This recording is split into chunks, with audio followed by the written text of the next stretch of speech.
Bismillahirrahmanirrahim. Assalamualaikum warahmatullahi wabarakatuh. Baik, kembali di channel saya. Nama saya Taufik Firman. Pada kesempatan ini saya akan mereview sebuah buku yang keren menurut saya, yang berjudul Filosofi Teras. Filosofi Teras yang ditulis oleh Kak Henry Manampiring, itu sosok orang yang seseorang yang diceritakan dalam buku ini. Sebelum mengenal filosofi teras, beliau ini orang yang emosional, orang yang gampang emosian, gampang terbawa oleh suasana, seperti itu yang digambarkan oleh di dalam buku ini. Beliau penulis buku ini. Di sini covernya ya terlihat sangat sederhana, warnanya juga sederhana tetapi estetik ya. Di belakangnya juga ada cover belakangnya ada beliau sendiri, ada gambaran mengenai isi buku ini, dan juga ada kata-kata yang pemantik untuk supaya kita membaca buku ini. Yang pertama, apakah kamu sering merasa khawatir tentang berbagai hal, susah move on, baperan, terus suka tersinggung dan marah-marah di sosial media maupun dunia nyata? Nah, orang-orang yang seperti itu, cobalah untuk membaca buku ini. Karena yang saya rasa setelah membaca buku ini akan mendapatkan hal-hal yang menarik yang ternyata kita tidak bisa, kita nggak perlu berlebihan dalam menanggapi situasi. Jadi orangnya akan kalem dalam menghadapi situasi seperti itu, menciptakan orang-orang yang kalem, mental yang kuat dalam menghadapi situasi. Buku ini, Filosofi Teras, menceritakan tentang filsafat Yunani kuno untuk mental kuat pemuda masa kini, untuk menciptakan mental yang kuat pemuda masa kini. Filosofi Teras sendiri di dalam buku ini diceritakan bahwa pada zaman dahulu ya, pada zaman Yunani kuno, ada seorang filsafat yang mengajarkan filsafat psikologi ini di teras. Mereka mengajarkannya di teras. Jadilah namanya filosofi teras. Sebuah filsafat yang bahasanya ringan, mudah dimengerti oleh siapapun, bukan bahasan yang berat, pokoknya sangat direkomendasikan untuk dibaca oleh kalian.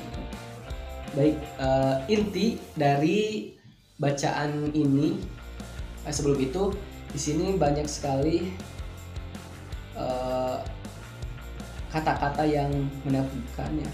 Ada juga riset di sini, terlihat seperti ini.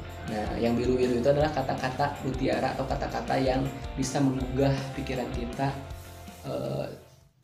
untuk menyikapi situasi ataupun menyadarkan kita mengenai bagaimana kita harus bertindak. Baik, inti dari buku ini, di dalamnya terdapat banyak wawancara.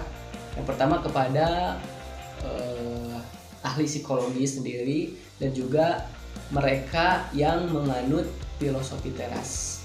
Mereka terlihat kalem dalam menghadapi situasi. Seperti itulah gambaran orang-orang yang memiliki prinsip filosofi teras. Baik, selanjutnya yang saya selalu ingat dari buku ini dan selalu saya pegang adalah dikotomi kendali. Ada sebuah bahasa di mana dikotomi kendali di sini. Dikotomi kendali di itu kan dua ya. Dikotomi kendali. Jadi ada dua situasi. Yang pertama, situasi yang bisa kita kendalikan. Yang kedua, situasi yang tidak bisa kendalikan. Kebanyakan orang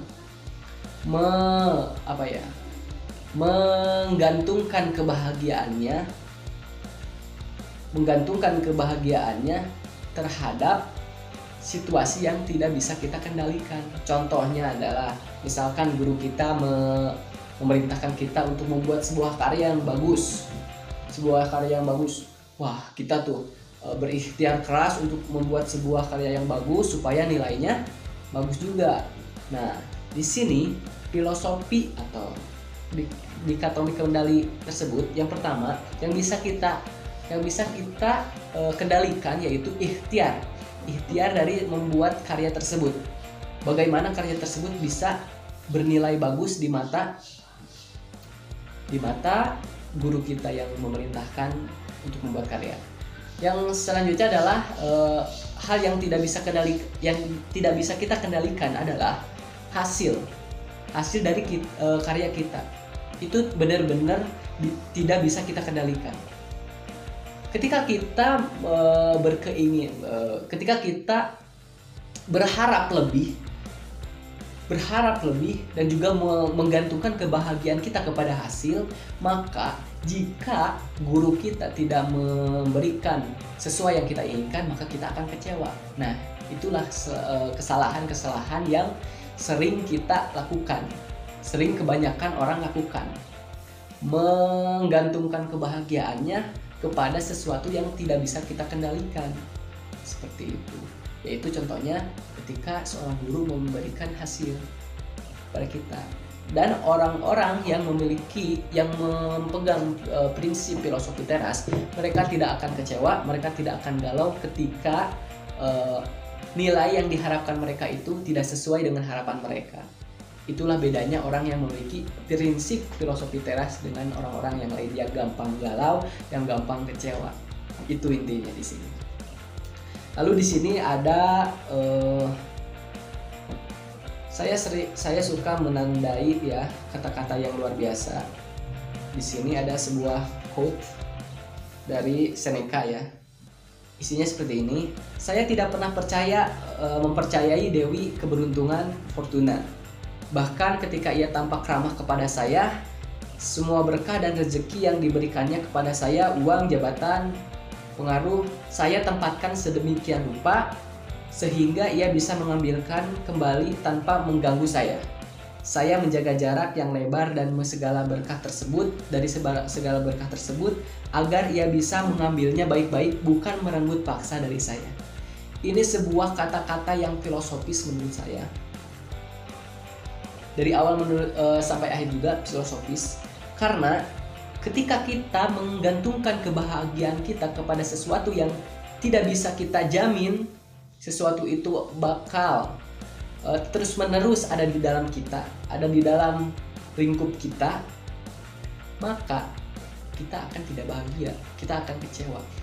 Maka di sini kita harus menjaga jarak atau menempatkan diri bahwa sesuatu yang bahagia kepada kita tidak akan seutuhnya, tidak akan seterusnya ada di lingkup kita, ada pada diri kita, seperti itu. Mungkin sekian ya review dari buku dari Filosofi Teras. Untuk kalian yang galau, yang suka galau, yang mudah emosi, saya rekomendasikan untuk membaca buku ini. Terima kasih atas segala perhatiannya, mohon maaf atas segala kekurangannya. Billahi taufiq wal hidayah. Wassalamualaikum warahmatullahi wabarakatuh.